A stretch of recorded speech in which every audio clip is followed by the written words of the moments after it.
Vote কেন্দ্রে mobile phone নিয়ে যাওয়া যাবে না, মানে প্রায় সবার জন্য, কিছু এক্সেপশন বাদে এরকম একটা সিদ্ধান্ত নিয়েছে নির্বাচন কমিশন এবং যথারীতি এবং অবশ্যই যৌক্তিক কারণেই এটার বিরুদ্ধে প্রচুর সমালোচনা শুরু হয়েছে সামাজিক মাধ্যমে।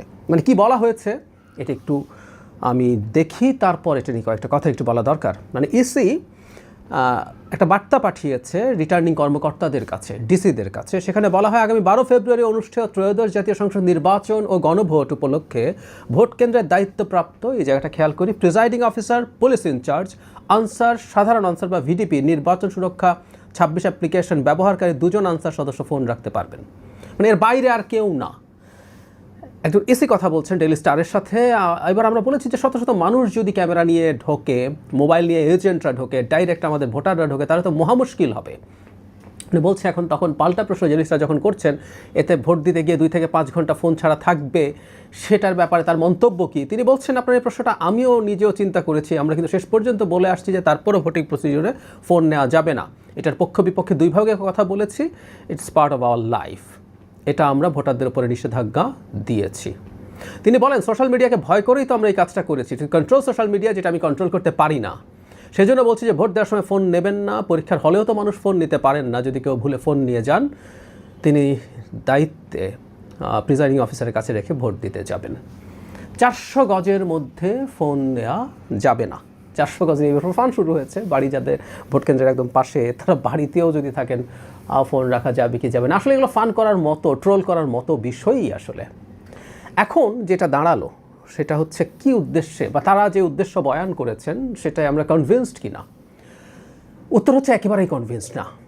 আমরা চাই ফোন নিয়ে মানুষ যাবেন, মানে এটার অনেকগুলো নেগেটিভ কনসিকুয়েন্সেস আছে। একটা হচ্ছে এই নিয়ম যদি বলবৎ থাকে 400 গজের মধ্যে, তার মানে বহু দূর থেকে ফোন চেক করা হবে, বহু মানুষ ফিরে চলে যাবে যারা ফোন নিয়ে যাবেন, এবং এত সময় ফোন ছাড়া থাকবেন না। আর মানুষ বাসায় ফোন রেখে ভোট দিতে বেরোবেন, এটা মনে করারও খুব একটা কারণ নেই। কারণ 400 গজের মধ্যে পৌঁছে গেল, ওই ফোন নিয়ে কার কাছে রাখবেন তাহলে? সো ভোটার সংখ্যা খুবই কমে যাওয়ার সম্ভাবনা আছে। এটা কোনোভাবেই মেনে নেওয়া যায় না। এতদিন পর একটা নির্বাচন হচ্ছে, এখানে ভোটার সংখ্যা অনেক হতে হবে। তারা বলছেন মানুষ ফোন নিয়ে যদি ঢোকে তাহলে এটা হবে ওটা হবে।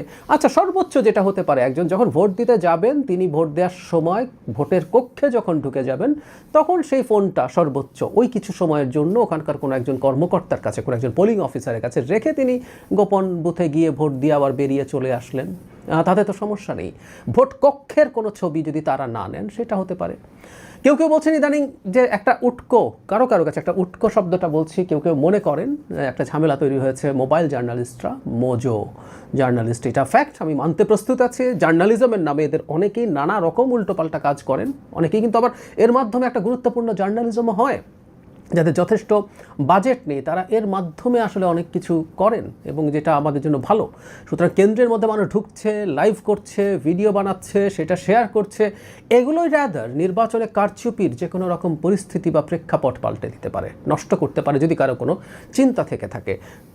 বরং এটা হতে পারতো আগে যে মোজো জার্নালিস্টদেরকে কতজনকে তারা কার্ড দেবেন, জাস্ট একটা ফোন নিয়ে একটা পোর্টাল খুললেই তাকে আমরা সাংবাদিক হিসেবে বিচার করে দিয়ে দেবো কি না, সেটা তারা আগেই সিদ্ধান্ত নিতে পারতেন যে কতজনকে তারা ভেরিফাই করে ওটা দেবেন। এখন সব ফোন বন্ধ করে দিয়েতে এটা দেওয়া পারে না।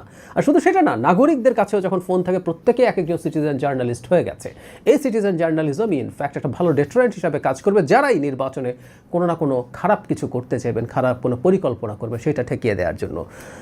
মজার ব্যাপার হচ্ছে এই খবরটায় আমি দেখেছি 2 পক্ষ নির্বাচনের, জামাত পক্ষ, বিএনপি পক্ষ, 2 পক্ষই এটার বিরোধিতা করছে। সুতরাং এটা বলা যাবে না যে কারো হয়ে কাজটা করা হয়েছে, সেটা আমরা নিশ্চিত নই। অন্তত 2 পক্ষ বিরোধিতা করছে এবং এক পক্ষ অপর পক্ষকে এটার জন্য দায়ী করছে।